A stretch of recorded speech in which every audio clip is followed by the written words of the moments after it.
Welcome to Let Me Fix This. Enjoy the video. You start by selecting the right hardware. Pick a laptop port that supports USB power delivery or quick charge and a matching high-quality cable. Once you have that, connect the phone directly.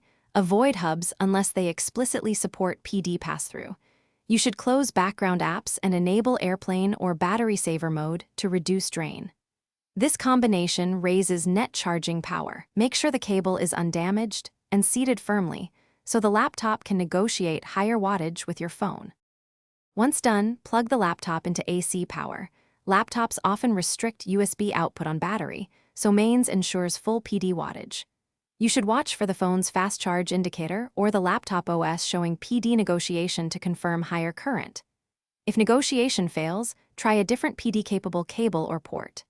To optimize, reduce laptop CPU load, close compilers, video, or heavy tasks, and dim the screen, because less laptop draw means more available power goes to your phone.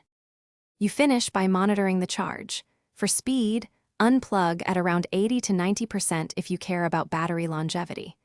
If charging remains slow, swap the cable and try another PD port or a dedicated wall PD charger to isolate the problem. Also check your phone for battery protection or temperature-limiting modes that throttle charging. If still unresolved, reboot both devices. Sometimes a reset forces correct PD negotiation, and then retry to confirm the fix. Thanks for watching. If you found this helpful, don't forget to like and subscribe.